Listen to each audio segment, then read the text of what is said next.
Hello welcome to my channel. ಈ ಒಂದು ಕತೆ ತುಂಬ ಇಂಟ್ರೆಸ್ಟಿಂಗ್ ಆಗಿದೆ. ಸ್ವಲ್ಪನೂ ಸ್ಕಿಪ್ ಮಾಡದೆ ನೋಡಿ. ಜೊತೆಯಲ್ಲಿ ಪ್ರೀತಿ ಅನ್ನೋದು ಎಲ್ಲಿ ಯಾವಾಗ ಯಾರ ಮೇಲೆ ಹುಟ್ಟುತ್ತದೋ ಗೊತ್ತಿಲ್ಲ.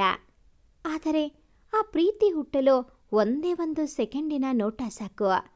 ಪ್ರೀತಿಯಲ್ಲಿ ಬಿದ್ದವರು ಪ್ರೀತಿಯನ್ನು ಹೇಳಿಕೊಳ್ಳಲು ಒದ್ದಾಡುತ್ತಿದ್ದರೆ, ಪ್ರೀತಿಯಲ್ಲಿ ಬಿದ್ದು ಗೆದ್ದವರು ತಮ್ಮ ಪ್ರೀತಿಯನ್ನು ಎತ್ತವರ ಬಳಿ ಹೇಳಲು ಒದ್ದಾಡುತ್ತಿರುತ್ತಾರೆ. ಆದರೆ ಈ ಕಥೆಯಲ್ಲಿ ಅವರ ಪ್ರೀತಿ ಕಥೆನೇ ಬೇರೆ. ಹಾಗಾದರೆ ಬನ್ನಿ ಆ ಪ್ರೇಮ ಕಥೆ ತಿಳಿಯೋಣ. ಈಗ ನಮ್ಮ ಪ್ರಯಾಣ ಪ್ರೇಮಲೋಕದತ್ತ. ಮುಸ್ಸಂಜೆ ಕಾಲೇಜಿನಿಂದ ಮನೆಗೆ ಬಂದ ತನ್ಯಾ ಖುಷಿಯಿಂದ ರೂಮಿಗೆ ಹೋಗಿ ಹೆಗಲಲ್ಲಿ ಹಾಕಿದ್ದ ಬ್ಯಾಗ್ ಬಿಸಾಡಿ ಕುಣಿದು ಕುಪ್ಪಳಿಸಿದಳು. ತಾಯಿಯನ್ನು ಅಪ್ಪಿಕೊಂಡು, ನಾನಿವತ್ತು ತುಂಬ ಖುಷಿಯಾಗಿದ್ದೀನಿ ಅಮ್ಮ ಎಂದಳು. ಜೊತೆಗೆ ಅಪ್ಪನ ಹೆಗಲಿಗೆ ಒಂದು ಕೈ ಇಟ್ಟು ಇನ್ನೊಂದು ಕೈಯನ್ನು ಸೊಂಟದ ಮೇಲೆ ಇಟ್ಟು, ಅಪ್ಪ, ನನ್ನ ಈ ಖುಷಿಗೆ ಕಾರಣ ಏನು ಎಂದು ಕೇಳಲ್ವಾ ನನ್ನ ಮುದ್ದು ಅಪ್ಪ ಎಂದಳು. ಕಾರಣ ಏನೇ ಇರಲಿ, ಆದರೆ ಅವಳ ಮುಖದಲ್ಲಿ ಇರುವ ಖುಷಿಯನ್ನು ಕಂಡು ತಂದೆ ತಾಯಿಗೂ ಖುಷಿಯಾಯಿತು. ಹೇಳು ಮುದ್ದು ಮಗಳೇ, ನಿನ್ನ ಖುಷಿಗೆ ಕಾರಣವೇನು? ನಾವು ಕೂಡ ನಿನ್ನ ಜೊತೆ ಸೇರಿ ಖುಷಿ ಪಡ್ತೀವಿ ಎಂದರು ಆಕೆಯ ಅಪ್ಪ. ಅದು ಏನೆಂದರೆ, ಕೊನೆಗೂ ತರುಣ್ ನನ್ನ ಪ್ರೀತಿಯನ್ನು ಒಪ್ಪಿಕೊಂಡ ಅಪ್ಪ. ಅದಕ್ಕೆ ಇವತ್ತು ತುಂಬ ಖುಷಿ ಆಗ್ತಿದೆ ಎಂದಳು ತನ್ಯಾ. ಓ ಹೌದಾ ಮಗಳೇ, ನಿನ್ನ ಆಸೆ ಕೊನೆಗೂ ಈಡೇರಿತು. ನಮಗೂ ಈಗ ತುಂಬ ಖುಷಿಯಾಯಿತು ಎಂದು ಒಂದು ಮುದ್ದಾದ ನಗೆ ಬೀರುವರು ಆಕೆಯ ಅಪ್ಪ. ತನ್ಯಾ, ನಿಜ ಹೇಳ್ತಾ ಇದೀಯಾ? ಎಷ್ಟು ದಿನ ಆತ ನಿನ್ನನ್ನು ಸತಾಯಿಸುತ್ತಿದ್ದದ್ದನ್ನು ನೋಡಿ ಆತ ಒಪ್ಪಿಕೊಳ್ಳುವುದಿಲ್ಲವೇನೋ ಅಂದ್ಕೊಂಡಿದ್ದೆ ಎಂದು ಆಕೆಯ ತಾಯಿ ಹೇಳಿದರು. ಹೌದಮ್ಮ, ನನಗೂ ಅದೇ ಆಶ್ಚರ್ಯ. ನನ್ನನ್ನು ನೋಡಿಯೂ ನೋಡದೇ ಹೋಗ್ತಿದ್ದ ಆ ತರುಣ್ ಇವತ್ತು ನನ್ನ ಪ್ರೀತಿಯನ್ನು ಒಪ್ಪಿಕೊಂಡದ್ದು ನನಗೂ ಆಶ್ಚರ್ಯವಾಯಿತು. ಏನೇ ಇರಲಿ, ತರುಣ್ ನಿನ್ನ ಪ್ರೀತಿಯನ್ನು ಒಪ್ಪಿಕೊಂಡದ್ದು ನಮಗೂ ತುಂಬ ಖುಷಿಯಾಯಿತು ಮಗಳೇ. ನೀನು ಯಾವತ್ತಿಗೂ ಹೀಗೆಯೇ ಖುಷಿಯಲ್ಲಿರಬೇಕು. ಹೀಗೋಗಿ ಕೈಕಾಲು ಮುಖ ತೊಳೆದುಕೊಂಡು ಬಾ, ಆಮೇಲೆ ತಿಂಡಿ ತಿನ್ನುವಂತೆ ಆಕೆಯ ತಾಯಿ ಹೇಳಿದರು. ತನ್ಯಾಳ ತಂದೆ ತಾಯಿ ಆಕೆ ಮತ್ತು ತರುಣ್ನ ಪ್ರೀತಿಯನ್ನು ಎಷ್ಟು ಸುಲಭವಾಗಿ ಒಪ್ಪಿಕೊಂಡು ತನ್ಯಾಳ ಪ್ರೀತಿಗೆ ಪ್ರೋತ್ಸಾಹಿತ ಬಗೆಯನ್ನು ಕಂಡು ನಿಮಗೂ ಆಶ್ಚರ್ಯವಾಗಬಹುದು. ಆದರೆ ಆ ಪ್ರೋತ್ಸಾಹದ ಹಿಂದೆ ಒಂದು ಅತ್ಯಂತ ದುಃಖದ ಕಾರಣವಿದೆ. ಆ ಕಾರಣಕ್ಕಾಗಿ ತನ್ಯಾಳ ತಂದೆ ತಾಯಿ ಅವಳು ಏನು ಕೇಳಿದರೋ, ಅವಳು ಏನನ್ನು ಬಯಸಿದರೋ ಅದನ್ನು ಆಕೆಗೆ ತಂದೊಪ್ಪಿಸುತ್ತಿದ್ದರು. ಮುಖ್ಯವಾಗಿ ತಂದೆ ತಾಯಿಗಳಿಗೆ ಇರುವ ಒಬ್ಬಳು ಮಗಳ ಖುಷಿಯೇ ಮುಖ್ಯವಾಗಿತ್ತು. ಆ ಕಾರಣವೇನು ಎಂದು ಮುಂದೆ ನೋಡೋಣ. ಹೌದು, ಆ ತರುಣ್ ಇವಳ ಪ್ರೀತಿಯನ್ನು ಹೇಗೆ ಒಪ್ಪಿಕೊಂಡ ಎಂದು ಪ್ರೇಮಲತಾ ರಾಮಕೃಷ್ಣರವರ ಬಳಿ ಕೇಳಿದರು. ಅದು ನಿಜ ಹೇಳಬೇಕೆಂದರೆ ತರುಣ್ ಇವಳ ಪ್ರೀತಿಯನ್ನು ಒಪ್ಪಿಕೊಂಡಿಲ್ಲ. ತರುಣ್ ಪ್ರೀತಿಗೆ ಒಪ್ಪಿದ ಹಿಂದೆ ಬೇರೆಯೇ ಕಾರಣ ಇದೆ ಎಂದರು ರಾಮಕೃಷ್ಣ. ಏನು, ತರುಣ್ ಇವಳ ಪ್ರೀತಿಯನ್ನು ಒಪ್ಪಿಕೊಂಡ ಹಿಂದೆ ಬೇರೆ ಕಾರಣ ಇದೆಯಾ ಎಂದು ಆಶ್ಚರ್ಯದಿಂದ ಪ್ರೇಮಲತಾ ತಮ್ಮ ಪತಿಯ ಬಳಿ ಕೇಳಿದರು. ಹೌದು ಪ್ರೇಮ, ಅದು ಏನಾಯ್ತೆಂದರೆ 2 ದಿನಗಳ ಹಿಂದೆ ನಡೆದ ಘಟನೆಯನ್ನು ವಿವರಿಸುವರು. 2 ದಿನಗಳ ಹಿಂದೆ ತನ್ಯಾಳ ತಂದೆ ಕಾಲೇಜಿನ ಬಳಿ ನಿಂತು ತರುಣ್ಗಾಗಿ ಕಾಯುತ್ತಿದ್ದರು. ತರುಣ್ ಕಾಲೇಜಿಗೆ ಬಂದ ಕೂಡಲೇ ಆತನ ಬಳಿ ಬಂದು ನಿನ್ನ ಬಳಿ ಸ್ವಲ್ಪ ಮಾತನಾಡಬೇಕೆಂದು ಕೇಳಿಕೊಂಡರು. ಆಯ್ತು ಅಂಕಲ್, ಹೇಳಿ, ನನ್ನ ಬಳಿ ಏನು ಮಾತನಾಡಬೇಕು ಎಂದು ಗೌರವದಿಂದ ತರುಣ್ ರಾಮಕೃಷ್ಣರವರನ್ನು ಕರೆದನು. ಏನಿಲ್ಲ, ನಿನ್ನಿಂದ ನನಗೆ ಸ್ವಲ್ಪ ಸಹಾಯವಾಗಬೇಕು ಎಂದು ಸಂಕೋಚದಿಂದ ನುಡಿದರು. ನನ್ನಿಂದನಾ? ನಿಮಗೆ ಸಹಾಯನಾ? ಹೇಳಿ ಅಂಕಲ್, ನನ್ನಿಂದ ಏನು ಸಹಾಯವಾಗಬೇಕೆಂದು. ಸಂಕೋಚ ಪಡ್ಕೋಬೇಡಿ, ನನ್ನಿಂದ ಆಗುವುದಾದರೆ ಖಂಡಿತ ನಾನು ನಿಮಗೆ ಸಹಾಯ ಮಾಡ್ತೀನಿ ಎಂದ ತರುಣ್. ಅದು ಏನೆಂದರೆ, ನನ್ನ ಮಗಳು ತನ್ಯಾ ನಿನ್ನನ್ನು ತುಂಬ ಪ್ರೀತಿಸುತ್ತಿದ್ದಾಳೆ.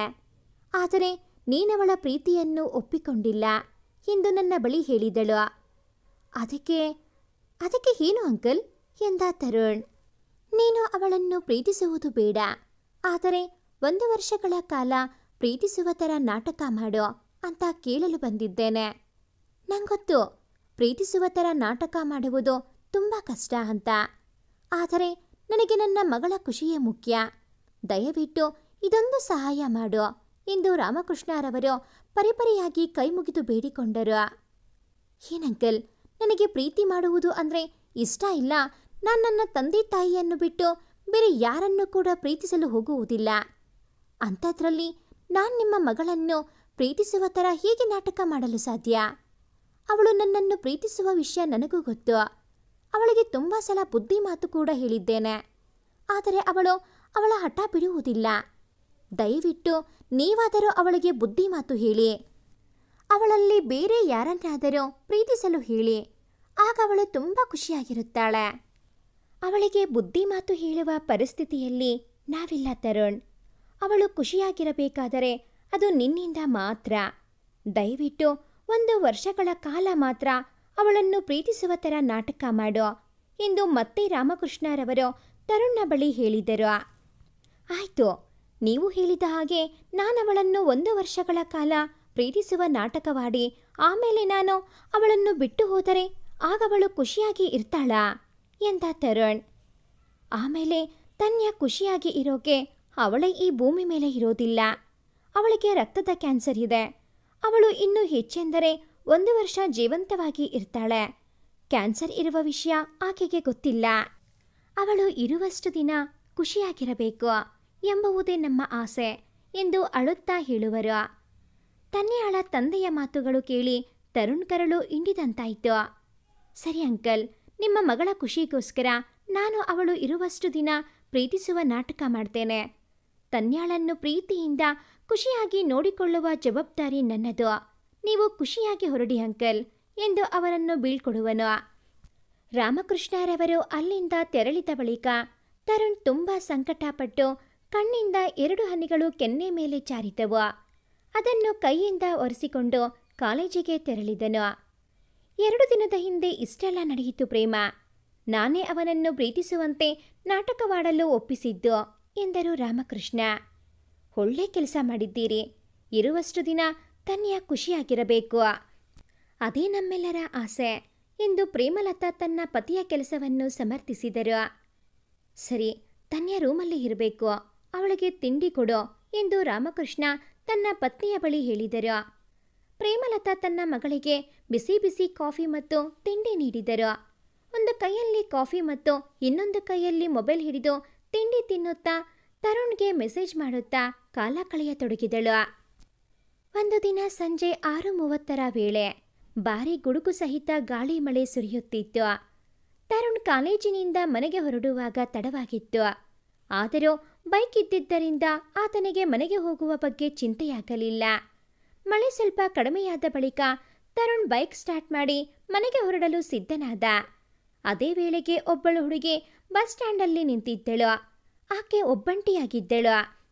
ಆಕೆಯ ಪರಿಚಯವಿಲ್ಲದಿದ್ದರೂ ಒಬ್ಬಳನ್ನೇ ಬಿಟ್ಟು ಹೋಗುವುದು ಸರಿಯಲ್ಲ ಎಂಬ ಮನಸ್ಥಿತಿ ಆತನನ್ನು ಕಾಡಿತು. ತರುಣ್ ಬೈಕ್ ನಿಲ್ಲಿಸಿ ಆಕೆಯ ಬಳಿ ಬಂದನು. ಎಕ್ಸ್ಕ್ಯೂಸ್ ಮೀ, ಭಯ ಪಡಬೇಡಿ, ನಾನು ನಿಮಗೆ ತೊಂದರೆ ಕೊಡಲು ಬಂದಿಲ್ಲ. ನಿಮ್ಮನ್ನು ಒಬ್ಬಳನ್ನೇ ಈ ಹೊತ್ತಿನಲ್ಲಿ ಬಿಟ್ಟು ಹೋಗುವುದು ಸರಿಯಲ್ಲ. ನೀವು ಎಲ್ಲಿಗೆ ಹೋಗಬೇಕು ಎಂದು ತರುಣ್ ಗೌರವದಿಂದ ಕೇಳಿದನು. ತರುಣ್ನ ಮಾತಲ್ಲಿದ್ದ ವಿನಯ ಗೌರವ ಕಂಡು ಆಕೆಗೆ ಈತನ ಮೇಲೆ ಒಳ್ಳೆಯ ಭಾವನೆ ಮೂಡಿತು. ತರುಣ್ ತನಗೆ ಸಹಾಯ ಮಾಡಬಹುದು ಎಂಬ ಭರವಸೆಯಿಂದ, ನಾನು ಮನೆ ಬಿಟ್ಟು ಬಂದಿದ್ದೇನೆ. ನನಗೆ ಈಗ ಎಲ್ಲಿ ಹೋಗಬೇಕು ಎಂಬ ದಾರಿ ಕಾಣುತ್ತಿಲ್ಲ. ಅದಕ್ಕೆ ಒಬ್ಬಳೇ ನಿಂತಿದ್ದೇನೆ. ದಯವಿಟ್ಟು ನನಗೆ ಸಹಾಯ ಮಾಡಿ ಎಂದು ಅಂಗಲಾಚಿದಳು.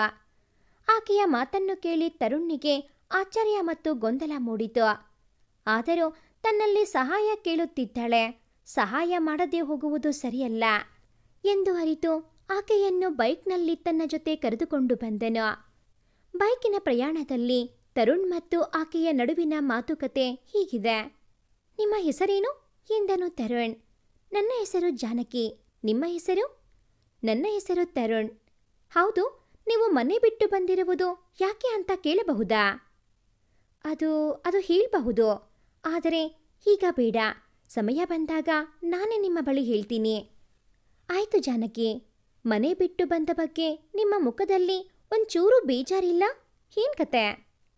ಜಾನಕಿ ನಸುನಗುತ್ತಾ, ಬೇಜಾರು ಮಾಡೋಕೆ ನಾನು ಆ ಮನೆಯಲ್ಲಿ ಅಷ್ಟು ಖುಷಿಯಾಗಿದ್ದೆ.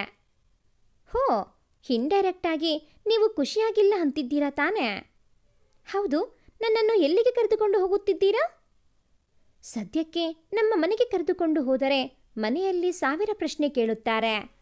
ಅದಕ್ಕೆ 1 ವಾರಗಳ ಮಟ್ಟಿಗೆ ನನ್ನ ಗೆಳತಿಯ ಮನೆಯಲ್ಲಿ ಇದ್ದು ಅನಂತರ ನಾನು ನಿಮಗೆ ಬೇರೆ ವ್ಯವಸ್ಥೆ ಮಾಡ್ತೀನಿ, ಓಕೆನಾ? ತುಂಬ ಧನ್ಯವಾದಗಳು. ನಿಮ್ಮಿಂದ ತುಂಬಾನೇ ಉಪಕಾರವಾಯಿತು. ತರುಣ್ ಬೈಕ್ನಲ್ಲಿ ನೇರವಾಗಿ ತನ್ಯಾಳ ಮನೆಗೆ ಬಂದನು. ಗಂಟೆ 7 ಆಗಿತ್ತು. ತರುಣ್ನ ಬೈಕಿನ ಸದ್ದಿಗೆ ತನ್ಯಾ ಕಿಟಕಿಯಿಂದ ಹೊರಗೆ ಇಣುಕಿ ನೋಡಿದಳು. ತನ್ಯಾ, ಯಾರಮ್ಮ ಅದು ಇಷ್ಟೊತ್ತಿಗೆ ಮನೆಗೆ ಬಂದಿರುವುದು ಎಂದು ಪ್ರೇಮಲತಾ ಅಡುಗೆ ಕೋಣೆಯಿಂದಲೇ ಕೂಗಿದರು. ಅಮ್ಮ, ತರುಣ್ ಬಂದಿದ್ದಾನೆ ಅಮ್ಮ ಎಂಬ ಪ್ರತ್ಯುತ್ತರ ತನ್ಯಾಳಿಂದ ಹೊರಬಿತ್ತು. ಕೂಡಲೇ ಅಪ್ಪ ಅಮ್ಮ ತನ್ಯಾ ಹೊರಬಂದು ನೋಡಿದರು. ಏನಪ್ಪ ತರುಣ್, ಇಷ್ಟೊತ್ತಿಗೆ ನಮ್ಮ ಮನೆಯ ಕಡೆ ಬಂದಿರುವುದು? ಏನಾದರೂ ಸಹಾಯ ಬೇಕಿತ್ತಾ ಎಂದರು ರಾಮಕೃಷ್ಣ. ಏನಿಲ್ಲ ಅಂಕಲ್, ಒಂದು ಸಣ್ಣ ಸಹಾಯವಾಗಬೇಕಿತ್ತು. ಇವಳು ಜಾನಕಿ ಅಂತ ನನ್ನ ಗೆಳತಿ. ಇವಳಿಗೆ 1 ವಾರದ ಮಟ್ಟಿಗೆ ನಿಮ್ಮ ಮನೆಯಲ್ಲಿ ಇರಲು ಅವಕಾಶ ಮಾಡಿಕೊಡಿ ಎಂದು ಕೇಳಲು ಬಂದಿದ್ದೇನೆ. ಅಷ್ಟೇ ತಾನೇ? ನಿನಗೆ ಗೆಳತಿ ಅಂದ ಮೇಲೆ ಆಕೆ ನನಗೂ ಗೆಳತಿನೇ. 1 ವಾರ ಏನೋ, 1 ವರ್ಷ ಬೇಕಾದರೂ ಇಲ್ಲಿ ಇರಬಹುದು ಅಲ್ವಾ ಪಪ್ಪ ಎಂದಳು ತನ್ಯಾ. ಹೌದು ಮಗಳೇ. ಜಾನಕಿ, ನಿನಗೆ ಎಷ್ಟು ದಿನ ಇಲ್ಲಿ ಇರಬೇಕೋ ಅಷ್ಟು ದಿನ ನೀನು ಇಲ್ಲಿ ಇರಬಹುದು. ಹೌದಮ್ಮ ಜಾನಕಿ, ನೀನು ಕೂಡ ನಮ್ಮ ಮಗಳಂತೆ, ಬಾ ಒಳಗೆ ಎಂದರು ಪ್ರೇಮಲತಾ. ತುಂಬ ಧನ್ಯವಾದಗಳು uncle aunty. Thank you uncle, ನಾನಿನ್ನು ಹೊರಡ್ತೀನಿ. ಅಪ್ಪ ಅಮ್ಮ ಮನೆಯಲ್ಲಿ ಕಾಯ್ತಿರಬಹುದು. Bye uncle. ಬಾಯ್ ತನ್ಯಾ ಎಂದನು ತರುಣ್. ಆಯ್ತು ತರುಣ್, ಹುಷಾರಾಗಿ ಹೋಗು. ಆಯ್ತು ತರುಣ್, ನಾಳೆ ಕಾಲೇಜಲ್ಲಿ ಸಿಗೋಣ ಎಂದಳು ತನ್ಯಾ. ತರುಣ್ ಅಲ್ಲಿಂದ ಹೊರಟು ಹೋದನು. ಜಾನಕೀಳನ್ನು ಮನೆಯ ಒಳಗೆ ಬರಮಾಡಿಕೊಂಡರು ತನ್ಯಾಳ ತಂದೆ ತಾಯಿ. ಜಾನಕೀಳನ್ನು ಪ್ರೀತಿಯಿಂದ ನೋಡಿಕೊಂಡರು. ಇವರ ಪ್ರೀತಿ ಗೌರವ ಕಂಡು ಜಾನಕಿ ತಾನು ಮನೆ ಬಿಟ್ಟು ಬಂದಿರುವ ವಿಷಯವನ್ನು ತಿಳಿಸಿದಳು. ಆದರೆ ಸದ್ಯಕ್ಕೆ ಮನೆ ಬಿಟ್ಟು ಬಂದಿರುವ ಕಾರಣ ಯಾರಲ್ಲೂ ಹೇಳಿಲ್ಲ. ಸಮಯ ಬಂದಾಗ ನಾನೇ ನಿಮ್ಮೆಲ್ಲರ ಬಳಿ ಹೇಳುವುದಾಗಿ ಕೇಳಿಕೊಂಡಳು. ದಿನ ಕಳೆದಂತೆ ಜಾನಕಿ ಮತ್ತು ತನ್ಯಾಳ ನಡುವೆ ಯಾರೂ ಊಹಿಸಲಾರದ ರೀತಿಯಲ್ಲಿ ಸ್ನೇಹ ಸಂಬಂಧ ಬೆಳೆಯಿತು. ತನ್ಯಾ ತನ್ನ ಮತ್ತು ತರುಣ್ನ ಪ್ರೀತಿಯ ವಿಷಯವನ್ನು ಜಾನಕಿಯ ಬಳಿ ಹೇಳಿದಳು. ಜೊತೆಗೆ ಜಾನಕಿ ಕೂಡ ಆ ಮನೆಯ ಮಗಳಾದಳು. ತನ್ಯಾ ಪ್ರತಿದಿನ ಕಾಲೇಜಿಗೆ ಹೋಗುತ್ತಿದ್ದಳು. ಆದರೆ ಯಾವುದೋ ಕಾರಣದಿಂದ ಮನೆ ಬಿಟ್ಟು ಬಂದಿದ್ದ ಜಾನಕಿಯ ವಿದ್ಯಾಭ್ಯಾಸ ಅರ್ಧಕ್ಕೆ ಮುಟುಕುಗೊಂಡಿತ್ತು. ಜಾನಕಿ ಪ್ರತಿದಿನ ಮನೆ ಕೆಲಸ ಮಾಡುತ್ತಿದ್ದಳು. ತಿಂಗಳಾದರೂ ಜಾನಕಿ ಮನೆ ಬಿಟ್ಟು ಬಂದಿರುವ ಕಾರಣ ನಿಗೂಢವಾಗಿಯೇ ಇತ್ತು. ಆದರೂ ಅವಳ ಮಾತಿಗೆ ಬೆಲೆ ಕೊಟ್ಟು ಯಾರೂ ಕೂಡ ಕಾರಣ ಕೇಳುವ ಗೋಜಿಗೆ ಹೋಗಲಿಲ್ಲ.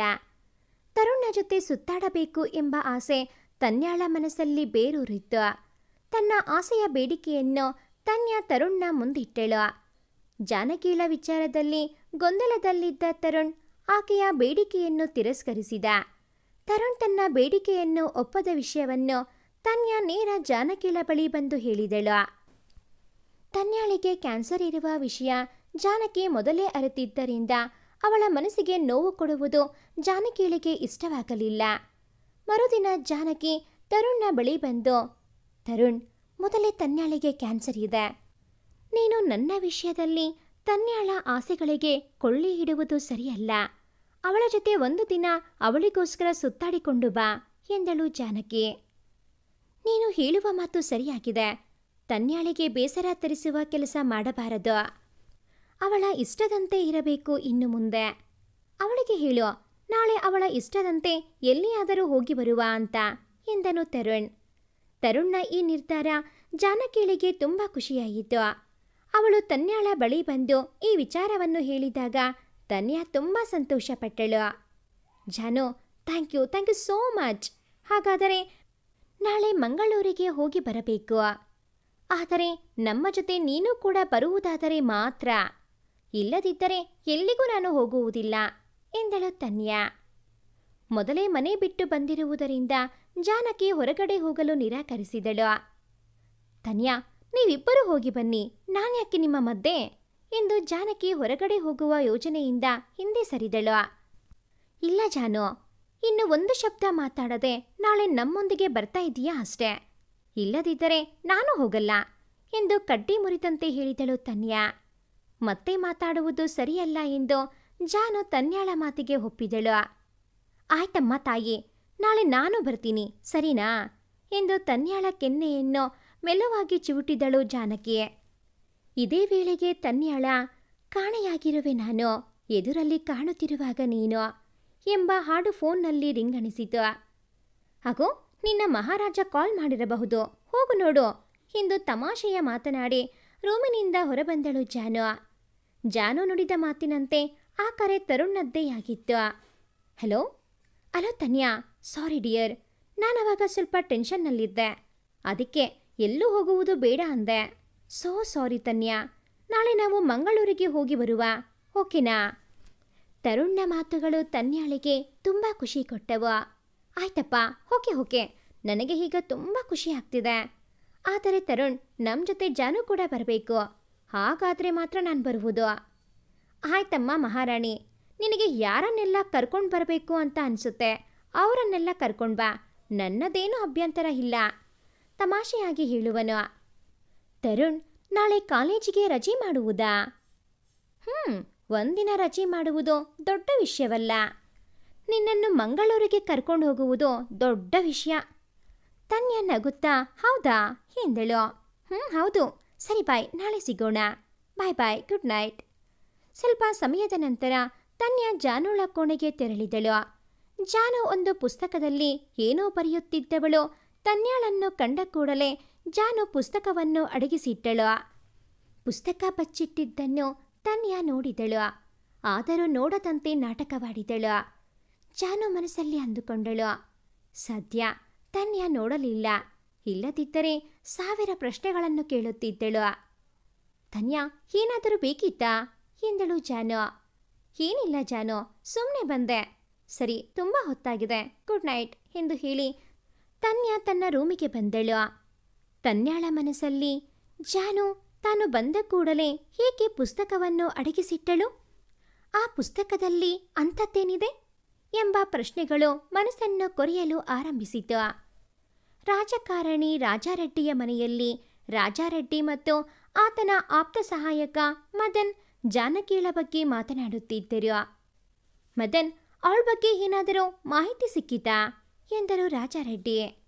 ಇಲ್ಲ ರೆಡ್ಡಿ ಸರ್, ಅವತ್ತು ನಮ್ಮ ಕೈಯಿಂದ ತಪ್ಪಿಸಿ ಹೋದ ಜಾನಕಿಳ ಸುದ್ದಿ ನಮ್ಮವರಿಗೆ ಯಾರಿಗೂ ಸಿಕ್ಕಿಲ್ಲ. ಇಷ್ಟು ದಿನ ಆಯಿತು, ಎಲ್ಲಿ ಹೋದಳೋ ಏನೋ. ಹೌದು, ಅವಳು ಕೈಗೆ ಸಿಗಬೇಕು. ಅವಳು ಈ ಭೂಮಿಯಲ್ಲಿ ಯಾಕಾದರೂ ಹುಟ್ಟಿದ್ಲೋ ಅಂತ ಪಶ್ಚಾತ್ತಾಪ ಪಡಬೇಕು. ನಮ್ಮವರಿಗೆ ಎಲ್ಲರಲ್ಲೂ ಹೇಳಿಬಿಡು, ಜಾನಕಿ ಸಿಕ್ಕ ಕೂಡಲೇ ಅವಳ ಕತೆ ಮುಗಿಸಲು. ಆಯ್ತು ರೆಡ್ಡಿ ಸರ್.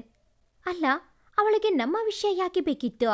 ಸುಮ್ಮನೆ ಅವಳ ಕೈಯಲ್ಲಿ ಇರುವ ಪೆನ್ಸ್, ಪುಸ್ತಕ ಮತ್ತು ಮೊಬೈಲ್ ನಮ್ಮ ಕೈಗೆ ಮೊದಲು ಸೇರಬೇಕು. ಒಂದು ವೇಳೆ ಅಪ್ಪಿ ತಪ್ಪಿಯೋ ಪೊಲೀಸರ ಕೈಗೆ ಸಿಕ್ಕರೆ ಗೋವಿಂದ. ಹೌದು ಮದನ್, ನೀನು ಹೇಳ್ತಿರೋದು ಕೂಡ ನಿಜ. ಸರಿ, ನಾಳೆ ಮಂಗಳೂರಿಗೆ ಹೋಗಿ ಬರಲಿಕ್ಕಿದೆ, ಎಲ್ಲ ತಯಾರಿ ನಡೆಸಿದೀಯಾ? ಹಾಂ ರೆಡ್ಡಿ ಸರ್, ಎಲ್ಲ ತಯಾರಿ ಆಗಿದೆ. ನಾಳೆ ಇಲ್ಲಿಂದ 10 ಗಂಟೆಗೆ ಹೊರಡಬೇಕು.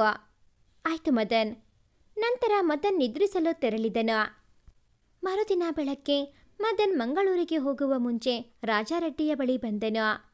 ರೆಡ್ಡಿ ಸರ್, ಕಾರು ಸಿದ್ಧವಾಯಿತು, ಎಲ್ಲ ಫೈಲ್ಗಳನ್ನು ಕೂಡ ಕಾರಲ್ಲಿ ಇಟ್ಟಿದ್ದೇನೆ ಎಂದು ತನ್ನ ಕೆಲಸವನ್ನು ಮಾಡಿ ಮುಗಿಸಿದ ಮದನ್ ಹೇಳಿದ. ಆಯ್ತು ಮದನ್, 10 ಗಂಟೆಯ ಹೊತ್ತಿಗೆ ಇಲ್ಲಿಂದ ಹೊರಡುವ. 11-12 ಗಂಟೆಯ ಹೊತ್ತಿಗೆ ಮಂಗಳೂರು ತಲುಪಬಹುದು ಎಂದರು ರಾಜಾರೆಡ್ಡಿ. ರೆಡ್ಡಿ ಸರ್, ಕಳೆದ ವಾರ ಮಾರಾಟ ಮಾಡಿದ ಮರಗಳಿಗೆ 3 ಲಕ್ಷ ಕೊಟ್ಟಿದ್ದಾರೆ. ಇನ್ನೂ 2 ಲಕ್ಷ ಮುಂದಿನ ವಾರದಲ್ಲಿ ಕೊಡುತ್ತೇನೆ ಎಂದು ಶಂಕರ್ ಹೇಳಿದ್ದನ್ನು ಮದನ್ ರೆಡ್ಡಿಗೆ ಹೇಳಿದ. ಒಳ್ಳೆ ಬೆಲೆಗೆ ಮಾರಾಟವಾಗಿದೆ ಮದನ್. ಹೌದು, ಗಂಧದ ಮರಗಳು ಎಷ್ಟು ಇತ್ತು? ಸಾಗುವಾಣಿ ಮರಗಳೇ ಹೆಚ್ಚು ಇದ್ದವು ಅಲ್ವಾ ಮದನ್ ಎಂದು ರೆಡ್ಡಿ ಪ್ರಶ್ನಿಸಿದರು. ಹೌದು ರೆಡ್ಡಿ ಸರ್, ಒಂದು ಲಾರಿ ಮಾತ್ರ ಗಂಧದ ಮರಗಳು, ಉಳಿದಂತೆ ಎಲ್ಲ ಸಾಗುವಾಣಿ ಮರಗಳು ಎಂದು ಉತ್ತರಿಸಿದ ಮದನ್. ಏನಾದರೂ ತೊಂದರೆ ಆಯ್ತಾ ಮರಗಳ ಸಾಗಾಣಿಕೆಯಲ್ಲಿ? ಪೊಲೀಸ್ ಇನ್ಸ್ಪೆಕ್ಟರ್ ರಾಕೇಶ್ಗೆ ಮೊದಲೇ 1 ಲಕ್ಷ ಕೊಟ್ಟು ಏನೂ ತೊಂದರೆಯಾಗದಂತೆ ನೋಡಿಕೊಳ್ಳಲು ಹೇಳಿದ್ದೇನೆ ಎಂದರು ರೆಡ್ಡಿ. ಇಲ್ಲ ರೆಡ್ಡಿ ಸರ್, ಏನೂ ತೊಂದರೆಯಾಗಿಲ್ಲ. ಅಕ್ರಮವಾದರೂ ಎಲ್ಲ ಸಕ್ರಮವಾಗಿಯೇ ನಡೆದಿದೆ. ಪೊಲೀಸ್ ನಮ್ಮ ಕೈಯಲ್ಲಿ ಇರೋವರೆಗೆ ಏನೂ ತೊಂದರೆಯಾಗಲ್ಲ ಬಿಡಿ ಎಂದು ತಾವು ಮಾಡಿದ ಕೆಲಸವನ್ನು ಸಮರ್ಥಿಸಿದ ಮದನ್. ಹೌದು ಮತ್ತೆ, ಈ ರೆಡ್ಡಿ ಅಧಿಕಾರದಲ್ಲಿ ಇರೋವರೆಗೆ ಎಲ್ಲರೂ ನನ್ನ ಕೈಗಳಿಗೆ ಇರಬೇಕು. ನಾನು ಮಾಡಿದ ಕೆಲಸಕ್ಕೆ ಅಡ್ಡಗಾಲು ಹಾಕಿದರೆ ಗೊತ್ತಲ್ಲ. ನಾನು ರೆಡ್ಡಿ, ರಾಜ ರೆಡ್ಡಿ ಎಂದು ನಗುವನು. ರಾಜ ರೆಡ್ಡಿ ಕೇವಲ ಅಕ್ರಮ ಮರ ಸಾಗಾಣೆಯಲ್ಲಿ ಮಾತ್ರ ತೊಡಗಿಕೊಂಡಿಲ್ಲ. ಹಣ ಇದ್ದವನಿಗೆ ಆಸೆ ಜಾಸ್ತಿ ಎಂಬಂತೆ ಹಣ ಸಂಪಾದನೆಗೋಸ್ಕರ ಅಧಿಕಾರವನ್ನು ತನ್ನ ಸ್ವಾರ್ಥಕ್ಕಾಗಿ ಉಪಯೋಗಿಸುತ್ತಿದ್ದನು. ಎಷ್ಟೋ ವಿದ್ಯಾರ್ಥಿಗಳ ಭವಿಷ್ಯವನ್ನೇ ಹಾಳು ಮಾಡುವ ಡ್ರಗ್ಸ್ ಮಾಫಿಯಾದ ಕಾಣದ ಕೈ ಈ ರೆಡ್ಡಿ. ಅಧಿಕಾರದ ಜೊತೆ ಆಸೆ ಮತ್ತು ಅಹಂಕಾರ ಎಂಬ ಎರಡೂ ಸೇರಿ ತನ್ನ ಒಳ್ಳೆ ಗುಣವನ್ನು ಕಳೆದುಕೊಂಡಿದ್ದ. ವಿದೇಶದಿಂದ ಬರುವ ಮಾದಕ ವಸ್ತುಗಳನ್ನು ರೆಡ್ಡಿಯ ಜನರು ಮಾರಾಟ ಮಾಡುತ್ತಿದ್ದರು. ತಪ್ಪು ಮಾಡಿದ ಕೈಗಳಿಗೆ ಕೋಳ ಹಾಕುವ ಪೊಲೀಸರು ಲಂಚ ಪಡೆದು ತಮ್ಮ ಕೈಗಳಿಗೆ ಕೋಳ ಹಾಕಿ ಕುಳಿತಿದ್ದಾರೆ. ಈ ಎಲ್ಲ ಅನ್ಯಾಯಗಳನ್ನು ಸಹಿಸಿಕೊಳ್ಳಲಾಗದೆ ಜಾನಕಿ ತಾನೊಬ್ಬಳು ಹೆಣ್ಣಾಗಿ ರಾಜಾ ರೆಡ್ಡಿಯ ವಿರುದ್ಧ ನಿಂತಳು. ಆದರೆ ತನ್ನನ್ನು ಬೆಂಬಲಿಸುವವರು ಯಾರೂ ಕೂಡ ಸಿಗಲಿಲ್ಲ. ಆದರೆ ಅವಳ ಕೈಯಲ್ಲಿ ಆಯುಧವೆಂಬಂತೆ ಮೊಬೈಲ್, ಪುಸ್ತಕ ಮತ್ತು ಪೆನ್ ಇತ್ತು. ಲೇಖನಿ ಎಂಬುದು ಖಡ್ಗಕ್ಕಿಂತ ಅರಿತ ಎಂದು ನಂಬಿದವಳು ಜಾನಕಿ. ಜಾನಕಿ, ತನ್ಯಾ ಮತ್ತು ತರಣ್ ಮಂಗಳೂರಿನ ಬಸ್ ಹತ್ತಿದರು. ಬಸ್ಸು ಹತ್ತಿದ ತನ್ಯಾಳಿಗೆ ತುಂಬ ಖುಷಿ, ಜಾನಕಿಳಿಗೆ ಭಯ, ತರುಣ್ ಮನದಲ್ಲಿ ಗೊಂದಲ. ಒಬ್ಬೊಬ್ಬರ ಮನಸ್ಥಿತಿ ಒಂದೊಂದು ರೀತಿ. ಬಸ್ಸು ಮುಂದೆ ಚಲಿಸಿದಂತೆ ತನ್ಯಾಳ ಮನದಲ್ಲಿ ಸ್ವರ್ಗಕ್ಕೆ ಮೂರೇ ಗೇಣು ಎಂಬ ಭಾವನೆ. ಜಾನಕಿಳಿಗೆ ನರಕದ ಬಾಗಿಲು ತಟ್ಟುತ್ತಿರುವ ಸೂಚನೆ. ತರುಣ್ನಿಗೆ ಯಾರ ಬಳಿಯೂ ಹೇಳಲಾಗದ ಯಾತನೆ. ಇತ್ತ ರೆಡ್ಡಿ ಮತ್ತು ಮದನ್ ಕೂಡ ಕಾರು ಹತ್ತಿದರು.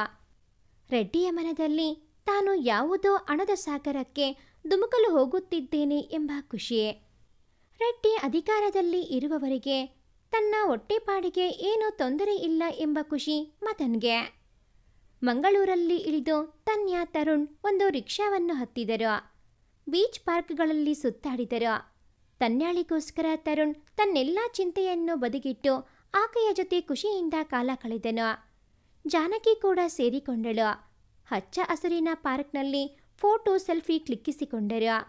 ಇದೇ ಸಮಯದಲ್ಲಿ ರೆಡ್ಡಿ ಮತ್ತು ಮದನ್ ಬೆಂಗಳೂರು ವಿಮಾನ ನಿಲ್ದಾಣದ ಬಳಿ ಬಂದರು. ನಿಜವಾಗಿ ರೆಡ್ಡಿ ಮತ್ತು ಮದನ್ ಡ್ರಗ್ಸ್ ಮಾಫಿಯಾದ ರಾಜನಾಗಿದ್ದ ಕಿಂಗ್ ಜಾರ್ಜ್ ಡಮ್ಮನ್ನು ಭೇಟಿಯಾಗಲು ಬಂದಿದ್ದರು. ವಿಮಾನ ಕೂಡ ಬಂದಿಳಿಯಿತು.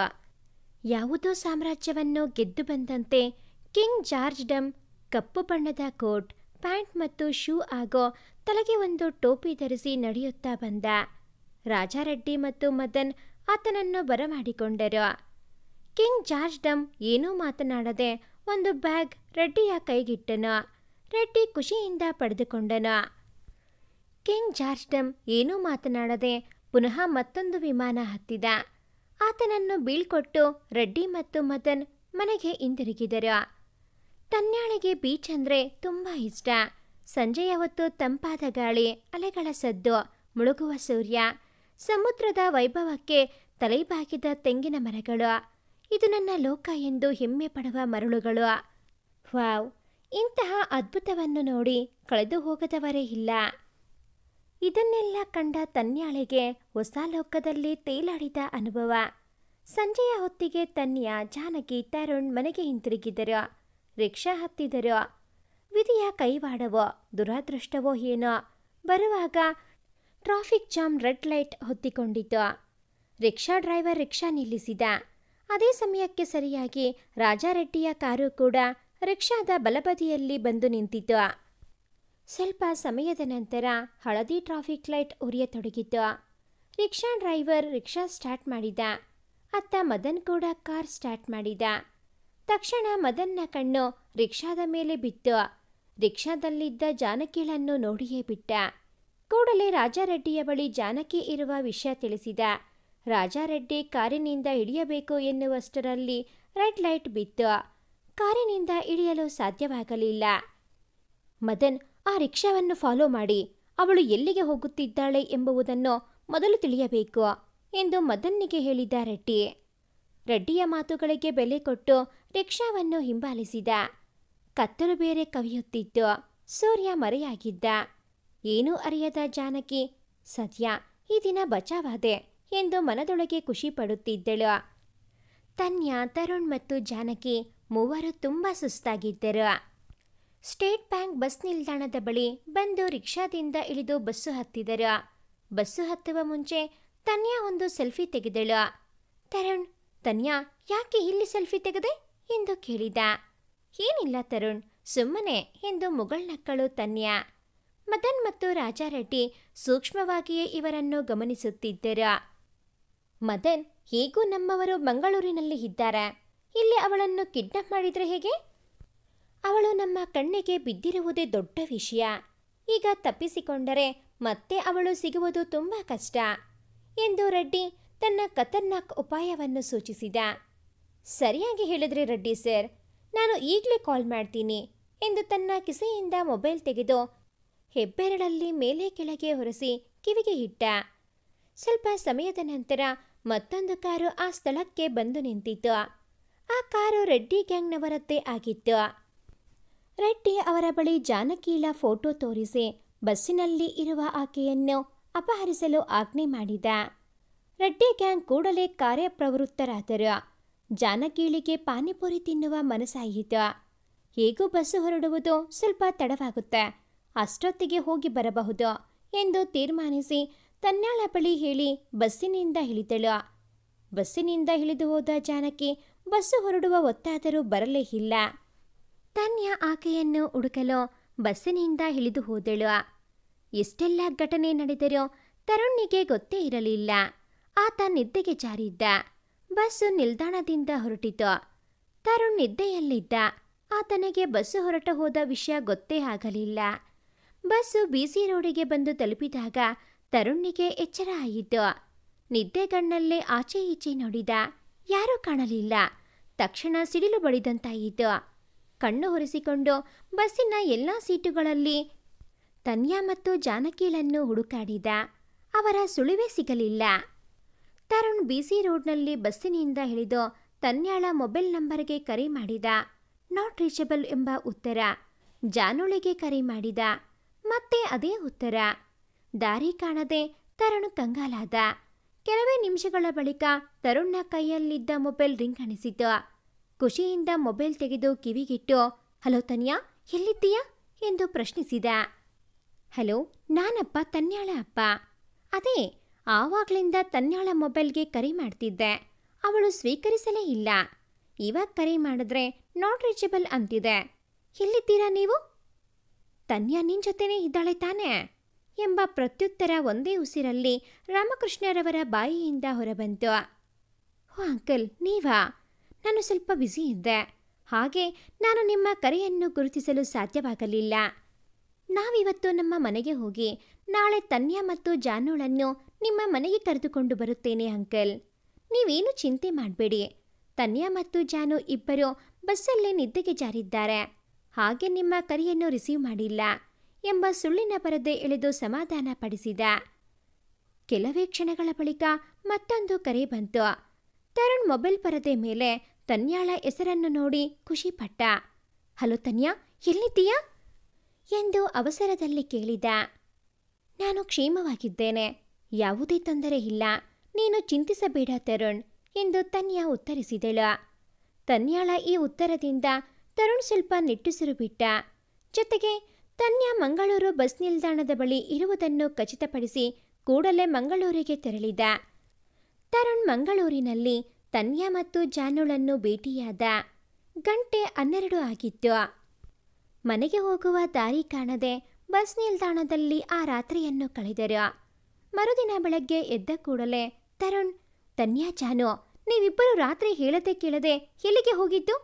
ಒಟ್ಟಿಗೆ ಬಂದಿದ್ದೀವಿ ತಾನೆ, ಅಂದಮೇಲೆ ಒಂದು ಹೇಳಿ ಹೋಗಬೇಕು ಎನ್ನುವ ಸಾಮಾನ್ಯ ಪರಿಜ್ಞಾನ ಕೂಡ ನಿಮಗೆ ಇಲ್ವಾ ಎಂದು ರೇಗಿದ.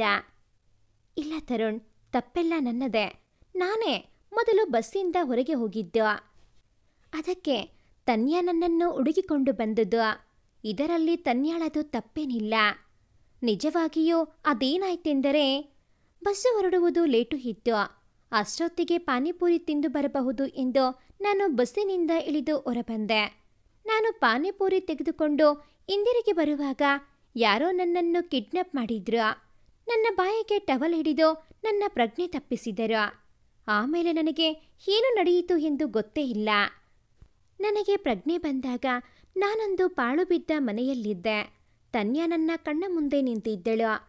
ಆ ಮನೆಯಿಂದ ನನ್ನನ್ನು ಇಲ್ಲಿಯವರೆಗೆ ಕರೆದುಕೊಂಡು ಬಂದದ್ದು ತನ್ಯಾ ಎಂದು ಜಾನು ತನಗೆ ಗೊತ್ತಿರುವ ವಿಷಯವನ್ನೆಲ್ಲ ಹೇಳಿದಳು. ಇಷ್ಟೆಲ್ಲ ಘಟನೆ ನಡೆದು ಹೋಯಿತ ರಾತ್ರಿ.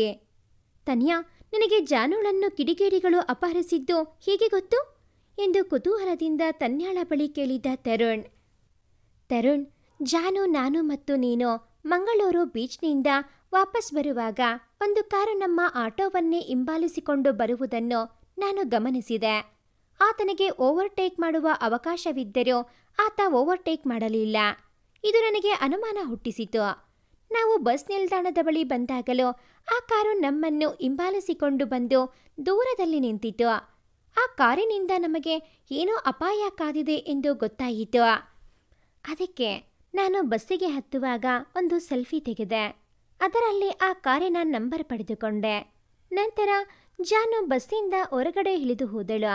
ಅವಳು ತುಂಬ ಹೊತ್ತಾದರೂ ಬರದೇ ಇದ್ದಾಗ ನಾನು ಬಸ್ಸಿನಿಂದ ಇಳಿದು ಹೊರಬಂದೆ. ಆಗಷ್ಟೇ ಅಲ್ಲಿ ನಿಂತಿದ್ದ ಕಾರು ಹೊರಟು ಹೋಯಿತು. ನನಗೆ ಅನುಮಾನ ಬಂದು ನಾನು ರಿಕ್ಷಾ ಹತ್ತಿ ರಿಕ್ಷಾ ಡ್ರೈವರ್ ಬಳಿ ಕಾರನ್ನು ಹಿಂಬಾಲಿಸುವಂತೆ ಹೇಳಿದೆ. ಆತ ಕಾರನ್ನು ಹಿಂಬಾಲಿಸಿದ. ಆ ಕಾರು ನೇರವಾಗಿ ಒಂದು ಪಾಳು ಬಿದ್ದ ಮನೆಯ ಕಡೆ ಹೋಯಿತು. ನಂತರ ಆ ಕಾರಿನಿಂದ 4-5 ಮಂದಿ ಇಳಿದು ಯಾರನ್ನೋ ಎತ್ತಿಕೊಂಡು ಮನೆಯ ಒಳಗೆ ಹೋದರು. ಆ ಕ್ಷಣ ನನಗೆ ಅದು ಜಾನುಳೆ ಎಂದು ನನ್ನ ಮನಸ್ಸು ಹೇಳಿತು. ನಂತರ ನಾನು ಮತ್ತು ಆ ರಿಕ್ಷಾ ಡ್ರೈವರ್ ಮನೆಯ ಒಳಗೆ ಮೆಲ್ಲನೆ ನಡೆದೆವು. ಅಲ್ಲಿ ಜಾನುಳನ್ನು ಒಂದು ಕುರ್ಚಿಯಲ್ಲಿ ಕಟ್ಟಿ ಹಾಕಿದ್ದರು. ಆ ಸಮಯದಲ್ಲಿ ನನಗೆ ಏನು ಮಾಡಬೇಕೆಂದು ತೋಚಲೇ ಇಲ್ಲ. ಗಾಳಕ್ಕೆ ಸಿಕ್ಕ ಮೀನಿನಂತೆ ಒದ್ದಾಟದ ಪರಿಸ್ಥಿತಿ ನನ್ನದಾಗಿತ್ತು. ಆ ಕ್ಷಣ ನನಗೆ ಧೈರ್ಯ ತುಂಬಿದವರು ಆ ರಿಕ್ಷಾ ಡ್ರೈವರ್.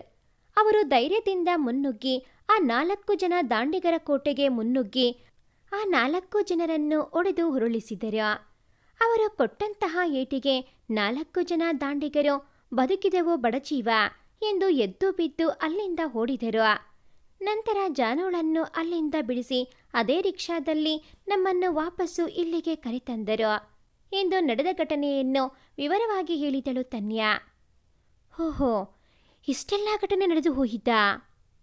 ಹೌದು, ಜಾನುಳನ್ನು ಅಪಹರಣ ಮಾಡಿದ್ದಾದರೂ ಯಾಕೆ? ತರುಣ್ ತನ್ಯಾಳ ಬಳಿ ಕೇಳಿದ. ಅದೇ ನನ್ನನ್ನು ಈಗ ಕಾಡುತ್ತಿರುವ ಪ್ರಶ್ನೆ.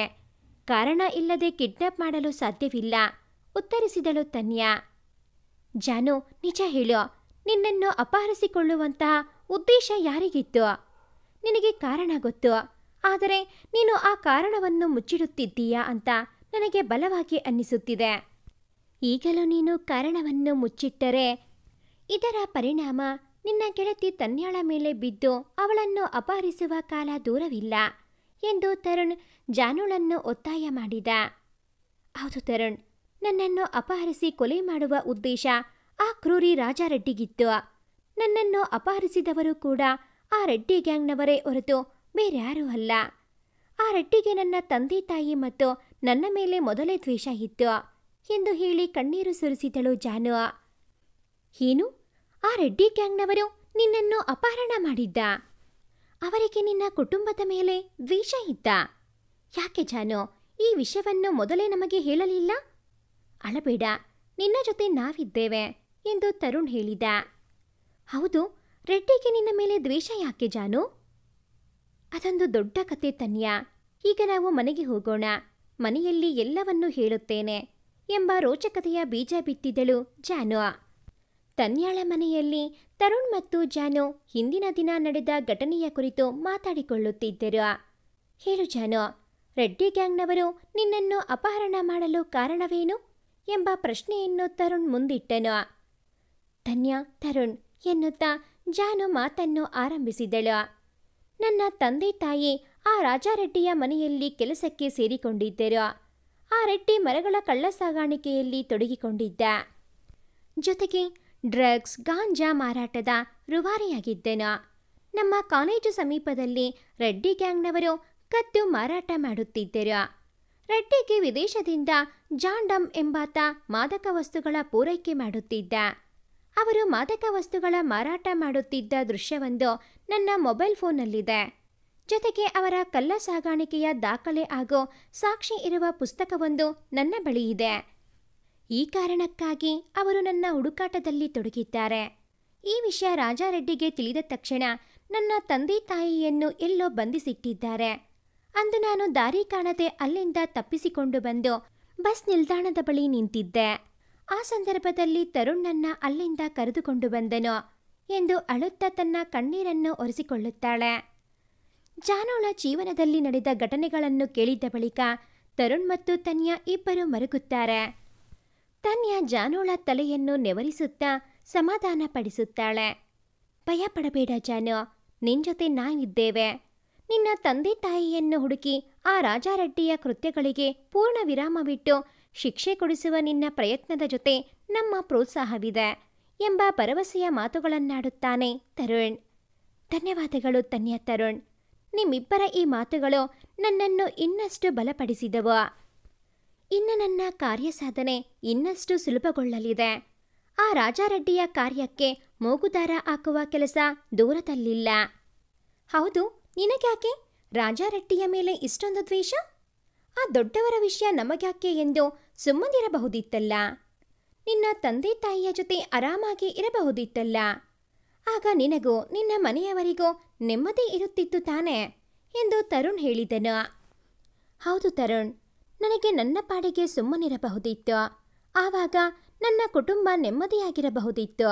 ಆದರೆ ನಮ್ಮಂಥ ಎಷ್ಟೋ ವಿದ್ಯಾರ್ಥಿಗಳ ಕುಟುಂಬ ಕಣ್ಣೀರಲ್ಲಿ ಮುಳುಗುತ್ತಿತ್ತು. ಜೊತೆಗೆ ಎಷ್ಟೋ ವಿದ್ಯಾರ್ಥಿಗಳ ಬಾಳು ಹಾಳಾಗುತ್ತಿತ್ತು. ನನ್ನ ಉದ್ದೇಶ ರಾಜಾರೆಡ್ಡಿಗೆ ಶಿಕ್ಷೆ ಕೊಡುವುದರ ಜೊತೆ ವಿದ್ಯಾರ್ಥಿಗಳು ಮಾದಕ ವ್ಯಸನಗಳ ದಾಸರಾಗದೆ ಒಳ್ಳೆ ಶಿಕ್ಷಣ ಪಡೆದುಕೊಳ್ಳಬೇಕು ಎಂಬುದು ನನ್ನ ಆಸೆ ಎಂದು ಮುಗುಳ್ನಗುತ್ತಾಳೆ ಜಾನು. ವಾಹ್ ಜಾನು, ತನಗೋಸ್ಕರ ಬದುಕುವ ಈ ಸ್ವಾರ್ಥ ಜಗತ್ತಿನಲ್ಲಿ ತನ್ನ ತಂದೆ ತಾಯಿ ಸಂಕಷ್ಟದಲ್ಲಿದ್ದರೂ ಪರರಿಗೋಸ್ಕರ ಬದುಕುವ ನಿನ್ನ ಈ ಮಾತುಗಳು ನನಗೆ ನಿನ್ನ ಮೇಲೆ ಇನ್ನಷ್ಟು ಅಭಿಮಾನ ಮೂಡಿಸಿತು ಎಂದು ತನ್ಯಾ ಜಾನುಳ ಬೆನ್ನು ತಟ್ಟುತ್ತಾಳೆ. ಮರುದಿನ ತನ್ಯಾ ತರುಣ್ ಮತ್ತು ಜಾನು ದಾಖಲೆ ಮತ್ತು ಸಾಕ್ಷಿ ಹೊಂದಿರುವ ಪುಸ್ತಕವನ್ನು ವೀಕ್ಷಿಸುತ್ತಾ ಹೊಸ ಯೋಚನೆಯನ್ನು ರೂಪಿಸಿಕೊಳ್ಳುತ್ತಾರೆ. ಅನಂತರ ತರುಣ್, ತನ್ಯಾ ಮತ್ತು ಜಾನು ಮೂವರು ಪೊಲೀಸ್ ಠಾಣೆಗೆ ತೆರಳಿ ದಾಖಲೆ ಮತ್ತು ಸಾಕ್ಷ್ಯವನ್ನು ಒಪ್ಪಿಸಿ ರಾಜಾರೆಡ್ಡಿಯ ಮೇಲೆ ಕೇಸು ದಾಖಲಿಸುತ್ತಾರೆ. ಪೊಲೀಸ್ ಇನ್ಸ್ಪೆಕ್ಟರ್ ನ್ಯಾಯ ಒದಗಿಸುವ ಹಾಗೂ ಜಾನುಳ ತಂದೆ ತಾಯಿಯನ್ನು ಹುಡುಕಿಕೊಡುವ ಭರವಸೆ ನೀಡಿದ ಬಳಿಕ ಠಾಣೆಯಿಂದ ಹಿಂದಿರುಗಿದರು. ಜಾನುಳ ಉದ್ದೇಶವೇನೋ ಒಳ್ಳೆಯದೇ ಆಗಿತ್ತು. ಯುವಜನಾಂಗ ಮಾದಕ ವಸ್ತುಗಳ ದಾಸರಾಗದೆ ಒಳ್ಳೆಯ ಶಿಕ್ಷಣ ಪಡೆದು ದೇಶಕ್ಕೆ ಮಾದರಿಯಾಗಬೇಕು. ಜೊತೆಗೆ ಇಂತಹ ಕಾನೂನುಬಾಹಿರ ಚಟುವಟಿಕೆಗಳಿಗೆ ಪ್ರೋತ್ಸಾಹಿಸುವ ರಾಜಾರೆಡ್ಡಿಗೆ ಶಿಕ್ಷೆಯಾಗಬೇಕು. ಆದರೆ ವಿಧಿಯ ಆಟವೇ ಬೇರೆ ಇತ್ತು. ಠಾಣೆಯಲ್ಲಿ ದೂರು ನೀಡಿದ್ದ ಬಳಿಕ ಪೊಲೀಸರು ರಾಜಾರೆಡ್ಡಿಯನ್ನು ಬಂಧಿಸುವ ಕಾರ್ಯಾಚರಣೆಗೆ ಇಳಿದರು. ಆದರೆ ಅದೇ ದಿನ ರಾತ್ರಿ ರಾಜಾರೆಡ್ಡಿಯ ಕಾರು ಮಂಗಳೂರು ಸೇತುವೆಯಿಂದ ನದಿಗೆ ಬಿದ್ದು ರಾಜಾರೆಡ್ಡಿ ಮತ್ತು ಡ್ರೈವರ್ ಮದನ್ ಇಬ್ಬರು ಸಾವನ್ನಪ್ಪಿದ್ದರು. ದೇವರೇ ಆತನಿಗೆ ಶಿಕ್ಷೆ ನೀಡಿದನು ಎಂದು ತನ್ಯಾ, ಜಾನು ಹಾಗೂ ತರುಣ್ ಬಲವಾಗಿ ನಂಬಿದರು. ಪೊಲೀಸರು ರೆಡ್ಡಿಯ ಸಾವಿನ ಬಳಿಕ ಆತನ ಎಲ್ಲ ಸಹಚರರನ್ನು ಬಂಧಿಸಿದರು. ಆತನ ಕಾನೂನುಬಾಹಿರ ಚಟುವಟಿಕೆಗಳಿಗೆ ಪೂರ್ಣ ವಿರಾಮ ನೀಡಿದರು. ಜಾನುಳ ತಂದೆ ತಾಯಿಯನ್ನು ಪತ್ತೆ ಹಚ್ಚಿದರು. ಜಾನು ತನ್ಯಾಳ ಮನೆಯಿಂದ ತನ್ನ ಸ್ವಂತ ಮನೆಗೆ ತೆರಳಿದ್ದಳು. ತನ್ಯಾ ಮತ್ತು ತರುಣ್ ಇಬ್ಬರ ನಾಟಕದ ಪ್ರೀತಿಯನ್ನು ಕಂಡು ತನ್ಯಾಳ ತಂದೆ ತಾಯಿ ಒಂದು ಕಡೆ ತಮ್ಮ ಮಗಳು ಖುಷಿಯಾಗಿದ್ದಾಳೆ ಎಂದು ಅವಳ ಸಂತೋಷದಲ್ಲಿ ತಮ್ಮ ಸಂತೋಷವನ್ನು ಕಂಡುಕೊಳ್ಳುತ್ತಿದ್ದಾರೆ. ತನ್ಯಾ ತರುಣ್ನ ನಾಟಕದ ಪ್ರೀತಿಗೆ 7 ತಿಂಗಳುಗಳು ಕಳೆಯಿತು. ಪ್ರೇಮಲತಾ ಮತ್ತು ರಾಮಕೃಷ್ಣ ದಂಪತಿಗಳಿಗೆ ತಮ್ಮ ಮಗಳು ಇನ್ನೂ ಹೆಚ್ಚು ದಿನ ನಮ್ಮ ಜೊತೆಗಿರಲ್ಲ ಎಂಬ ನೋವು. ತರುಣ್ನ ಮನಸ್ಸಲ್ಲೂ ಒಂದು ನೋವು. ಆದರೆ ಆತ ಅದನ್ನು ಇದುವರೆಗೂ ಯಾರಲ್ಲೂ ಹೇಳಿಕೊಂಡಿಲ್ಲ. ಇನ್ನು ಆ ವಿಷಯವನ್ನು ಮುಚ್ಚಿಡುವುದು ಸರಿಯಲ್ಲ ಎಂದು ತೀರ್ಮಾನಿಸಿ ಜಾನುಳಿಗೆ ಕರೆ ಮಾಡಿ ತನ್ನ ನೋವನ್ನು ಆಕೆಯ ಬಳಿ ಹೇಳಿಕೊಂಡ ಮತ್ತು ಆ ವಿಷಯವನ್ನು ನಾನಿರುವವರೆಗೆ ಯಾರಲ್ಲೂ ಹೇಳಬಾರದು ಎಂದು ಪ್ರಮಾಣ ಮಾಡಿಸಿಕೊಂಡನು. ಜಾನು ತರುಣ್ನ ಮಾತಿಗೆ ಒಪ್ಪಿದಳು. ತನ್ಯಾಳಿಗೆ ಯಾವುದೇ ರೀತಿಯ ಚಿಂತೆ ಇಲ್ಲದೆ ಖುಷಿಯಿಂದಾನೇ ಇದ್ದಳು. ಜಾನು ತರುಣ್ ಹೇಳಿಕೊಂಡ ವಿಷಯದಲ್ಲಿ ಚಿಂತಾಕ್ರಾಂತಳಾಗಿದ್ದಳು. ತರುಣ್ ತನ್ಯಾ ಮತ್ತು ಆಕೆಯ ತಂದೆ ತಾಯಿಯ ಬಗ್ಗೆ ಯೋಚನೆಯಲ್ಲಿ ಮುಳುಗಿದ್ದನು. ರಾಮಕೃಷ್ಣ ಮತ್ತು ಪ್ರೇಮ ಮಗಳು ಹಾಗೂ ತರುಣ್ನ ವಿಷಯದಲ್ಲಿ ಚಿಂತಾಕ್ರಾಂತರಾಗಿದ್ದರು. ಬದುಕು ಎಷ್ಟು ವಿಚಿತ್ರ, ಅಂದುಕೊಳ್ಳುವುದು ಒಂದು, ಆಗುವುದು ಇನ್ನೊಂದು. ಯಾರ ಬದುಕಲ್ಲಿ ಯಾರದೋ ಹೆಜ್ಜೆ ಗುರುತು. ತನ್ಯಾಳ ಬದುಕಿನಲ್ಲಿ ಅವಳು ತರುಣ್ಣನ್ನು ಹೆಚ್ಚಾಗಿ ಪ್ರೀತಿಸಿದ್ದಳು. ಆದರೆ ವಿಧಿ ಅವಳಿಗೆ ಬದುಕುವ ಅವಕಾಶವನ್ನು ನೀಡಲಿಲ್ಲ. ತರುಣ್ನ ಬದುಕಲ್ಲಿ ತನ್ಯಾಳ ಹೆಜ್ಜೆ ಮಾತ್ರ ಕ್ಷಣಿಕ ಕಾಲ ಜೊತೆಯಲ್ಲಿರಬಹುದು. ಆದರೆ ಆತ ಇಡುವ ಸಪ್ತಪದಿ ಇನ್ಯಾರದೋ ಹೆಜ್ಜೆ ಗುರುತು. 1 ವರ್ಷದ ನಂತರ ಜಾನು ತನ್ನ ಮನೆಯಲ್ಲಿ ತಂದೆ ತಾಯಿಯ ಜೊತೆಗೆ ತರುಣ್ ಮತ್ತು ತನ್ಯಾಳ ಪ್ರೀತಿಯ ಬಗ್ಗೆ ಮಾತನಾಡುತ್ತಿದ್ದಳು. ಜಾನು ತರುಣ್ ಮತ್ತು ತನ್ಯಾಳ ಪ್ರೀತಿಯನ್ನು ಇದುವರೆಗೂ ತಂದೆ ತಾಯಿಯ ಬಳಿ ಹೇಳಿಕೊಂಡಿಲ್ಲ. ಒಂದು ದಿನ ಜಾನು ತಾನು ಇದುವರೆಗೆ ಎಲ್ಲಿದ್ದೆ, ಯಾರ ಜೊತೆ ಇದ್ದೆ ಎಂಬೆಲ್ಲ ವಿಷಯವನ್ನು ಹೇಳಿಕೊಂಡಳು. ಜಾನುಳ ತಾಯಿ ಅಂಬಿಕಾ, ಅಲ್ಲಮ್ಮ ಜಾನು, ತನ್ಯಾ ಮತ್ತು ತರುಣ್ ಇಬ್ಬರು 100 ಕಾಲ ಬದುಕಿ ಬಾಳಬೇಕಾದವರು. ಆದರೆ ಆ ವಿಧಿ ಅವರ ಪ್ರೀತಿಯನ್ನು ಸಹಿಸಿಕೊಳ್ಳಲೇ ಇಲ್ಲ ಎಂದು ತಮ್ಮೊಳಗಿನ ನೋವನ್ನು ಪದಗಳಲ್ಲಿ ಬಿಡಿಸಿ ಹೇಳುತ್ತಿದ್ದರು. ಹೌದು ಅಮ್ಮ, ಯಾರ್ಯಾರ ಹಣೆಯಲ್ಲಿ ಏನೇನು ಬರೆದಿರುತ್ತೋ ಆ ದೇವರಿಗೂ ಗೊತ್ತಿಲ್ಲ ಅನ್ಸುತ್ತೆ. ಏನೇ ಇರಲಿ, ಅವರ ಪ್ರೀತಿ ಒಂಥರ ವಿಚಿತ್ರ. ಇಬ್ಬರು ಪರಸ್ಪರ ಪ್ರಾಣಕ್ಕಿಂತ ಹೆಚ್ಚು ಪ್ರೀತಿಸುತ್ತಿದ್ದರು. ತರುಣ್ ತನಗೆ ಕ್ಯಾನ್ಸರ್ ಇದೆಯೆಂದು ಯಾವತ್ತಿಗೂ ಯಾರ ಬಳಿಯೂ ಹೇಳಿಕೊಂಡಿಲ್ಲ. ಆ ಕಾರಣಕ್ಕಾಗಿ ತರುಣ್ ತಾನು ತಂದೆ ತಾಯಿಯನ್ನು ಬಿಟ್ಟು ಬೇರೆ ಯಾರನ್ನೂ ಪ್ರೀತಿಸುವುದಿಲ್ಲ ಎಂಬ ನಿರ್ಧಾರ ಮಾಡಿದ್ದನು. ನಿಜವಾಗಿ ತರುಣ್ನಿಗೆ ತನ್ಯಾಳ ಮೇಲಿದ್ದದ್ದು ನಾಟಕದ ಪ್ರೀತಿಯಲ್ಲ, ಅದೇ ನಿಜವಾದ ಪ್ರೀತಿ. ಆತ ತನ್ಯಾಳನ್ನು ತುಂಬ ಪ್ರೀತಿಸುತ್ತಿದ್ದ. ಆದರೆ ತನ್ಯಾಳ ಬಳಿ ಹೇಳಿಕೊಂಡಿಲ್ಲ. ಕಾರಣ, ತನಗಿರುವ ಕ್ಯಾನ್ಸರ್ ನನ್ನನ್ನು ಹೆಚ್ಚು ಕಾಲ ಬದುಕಲು ಬಿಡುವುದಿಲ್ಲ ಎಂಬುದು ಆತನಿಗೆ ತಿಳಿದಿತ್ತು. ತನ್ಯಾಳಿಗೂ ಕ್ಯಾನ್ಸರ್ ಇದೆಯೆಂದು ಯಾವ ಕ್ಷಣದಲ್ಲಿ ಆತನಿಗೆ ತಿಳಿಯಿತೋ ಆ ಕ್ಷಣವೇ ತರುಣ್ ಅರ್ಧ ಜೀವವೇ ಹೋಗಿತ್ತು. ಆದರೆ ತನ್ಯಾಳ ವಿಷಯವೇ ಬೇರೆ. ಅವಳು ಪ್ರಾಣಕ್ಕಿಂತ ಹೆಚ್ಚು ತರುಣ್ಣನ್ನು ಪ್ರೀತಿಸುತ್ತಿದ್ದಳು. ಆದರೆ ಅವಳಿಗೆ ತನಗೆ ಕ್ಯಾನ್ಸರ್ ಇದೆಯೆಂದು ಗೊತ್ತೇ ಇರಲಿಲ್ಲ. ಒಂದು ವೇಳೆ ಗೊತ್ತಿದ್ದರೆ ತಾನೂ ಕೂಡ ತರುಣ್ಣನ್ನು ಪ್ರೀತಿಸುವ ವಿಷಯವನ್ನು ಬಚ್ಚಿಡುತ್ತಿದ್ದಳೋ ಏನೋ. ಆದರೆ ತಂದೆ ತಾಯಿ ಮಗಳ ಸಂತೋಷಕ್ಕಾಗಿ ಈ ವಿಷಯ ಮುಚ್ಚಿಟ್ಟರು. ಕೊನೆಗೆ ತರುಣ್ ತನ್ಯಾ ಜೊತೆ ಜೊತೆಯಾಗಿ ಕಣ್ಮುಚ್ಚಿದರು. ತರುಣ್ ತನಗೆ ಕ್ಯಾನ್ಸರ್ ಇರುವ ವಿಷಯ ಗೊತ್ತಿದ್ದು ತನ್ಯಾಳನ್ನು ಪ್ರೀತಿಸಿದ. ತನ್ಯಾ ತನಗೆ ಕ್ಯಾನ್ಸರ್ ಇದೆಯೆಂದು ತಿಳಿಯದೆ ತರುಣ್ನ ಪ್ರೀತಿಸಿದಳು ಎಂದು ಜಾನು ಎಲ್ಲ ವಿಷಯಗಳನ್ನು ಹೇಳಿಕೊಂಡಳು. ಅಲ್ಲಮ್ಮ ಜಾನು, ತನ್ಯಾ ಮತ್ತು ತರುಣ್ ಹೀಗೆ ಸಾವನ್ನಪ್ಪಿದರು ಎಂಬ ಸಾವಿನ ರಹಸ್ಯ ತಿಳಿಯುವ ಕುತೂಹಲದಿಂದ ಜಾನುಳ ತಾಯಿ ಅಂಬಿಕಾ ಕೇಳಿದರು. ಅದು ಅಮ್ಮ, ಅವತ್ತು ಭಾನುವಾರ. ತರುಣ್ನಿಗೆ ಕ್ಯಾನ್ಸರ್ ಕೊನೆಯ ಹಂತಕ್ಕೆ ಬಂದಿತ್ತು. ಆತ ಆಸ್ಪತ್ರೆಯಲ್ಲಿ ದಾಖಲಾಗಿದ್ದ. 1 ವಾರವಾದರೂ ತನ್ಯಾಳಿಗೆ ಈ ವಿಷಯ ಗೊತ್ತಿರಲಿಲ್ಲ. ಪದೇ ಪದೇ ತರುಣ್ನಿಗೆ ಕರೆ ಮಾಡುತ್ತಿದ್ದಳು. ತರುಣ್ ಕರೆ ಸ್ವೀಕರಿಸುವ ಸ್ಥಿತಿಯಲ್ಲಿರಲಿಲ್ಲ. ಆತನ ಸ್ಥಿತಿ ಚಿಂತಾಜನಕವಾಗಿತ್ತು. ಇತ್ತ ತನ್ಯಾಳ ತಂದೆ ತಾಯಿ ಈ ವಿಷಯ ಗೊತ್ತಿದ್ದು ಆಕೆಗೆ ಹೇಳುವ ಗೋಜಿಗೆ ಹೋಗಲಿಲ್ಲ. ತನ್ಯಾಳ ಆರೋಗ್ಯ ಹದಗೆಡುತ್ತಾ ಹೋಗುತ್ತಿತ್ತು. ಕೊನೆಗೆ 1 ವಾರದ ಬಳಿಕ ತರುಣ್ ಉಳಿಯುವ ಯಾವ ಲಕ್ಷಣಗಳೂ ಕಾಣಲಿಲ್ಲ. ಆತ ಕೊನೆಯ ಬಾರಿಗೆ ತನ್ಯಾಳನ್ನು ನೋಡಬೇಕೆಂದು ತೊದಲುತ್ತಾ ನರಳುತ್ತಾ ಹೇಳಿದ. ಈ ವಿಷಯ ತಿಳಿದ ತನ್ಯಾಳ ತಂದೆ ತಾಯಿ ಏನಾಗುತ್ತೋ ಆಗಲಿ ತನ್ಯಾಳನ್ನು ಆಸ್ಪತ್ರೆಗೆ ಕರೆದುಕೊಂಡು ಹೋದರು. ಆಸ್ಪತ್ರೆಯಲ್ಲಿ ತರುಣ್ನ ಸ್ಥಿತಿ ನೋಡಿ ತನ್ಯಾ ದಂಗಾಗಿ ಹೋದಳು. ತರುಣ್ ತಂದೆ ತಾಯಿ ಆತನಿಗೆ ಕ್ಯಾನ್ಸರ್ ಇರುವ ವಿಷಯವನ್ನು ಹೇಳಿಯೇ ಬಿಟ್ಟರು. ಒಂದೇ ಸಮನೆ ಅಷ್ಟ ದಿಕ್ಕುಗಳಿಂದ ಸಿಡಿಲು ಬಡಿದಂತಾಯಿತು. ತರುಣ್ನ ಕೈ ಹಿಡಿದು ಕಣ್ಣೀರ ಧಾರೆ ಸುರಿಸಿದಳು. ಅಷ್ಟೊತ್ತಿಗೆ ತರುಣ್ನ ಪ್ರಾಣಪಕ್ಷಿ ಹಾರಿ ಹೋಗಿತ್ತು. ಅವಳ ಕೊನೆಯ ಸ್ಪರ್ಶಕ್ಕೆ ಕಾದಿದ್ದ ತರುಣ್ನ ಕೊನೆಯಾಸೆ ಈಡೇರಿತ್ತು. ತರುಣ್ ಎದೆಗೆ ತಲೆ ಇಟ್ಟು ತನ್ಯಾ ಬಿಕ್ಕಳಿಸಿದಳು. ಒಂದೇ ನಿಮಿಷದ ಅಂತರದಲ್ಲಿ ಅವಳು ಸ್ವರ್ಗಲೋಕ ಸೇರಿಯಾಗಿತ್ತು. ಕೊನೆಗೆ ಇಬ್ಬರನ್ನು ಒಂದೇ ಸ್ಥಳದಲ್ಲಿ ಜೊತೆ ಜೊತೆಯಾಗಿ ಸಮಾಧಿ ಮಾಡಲಾಗಿತ್ತು. ಪರಸ್ಪರ ಪ್ರೀತಿಸುವ ದೇಹಗಳ ದಹನವಾಯಿತು. ಪ್ರೀತಿಸುವ ಹೃದಯಗಳಲ್ಲಿ ಕಣ್ಣೀರು ಸುರಿಯಿತು.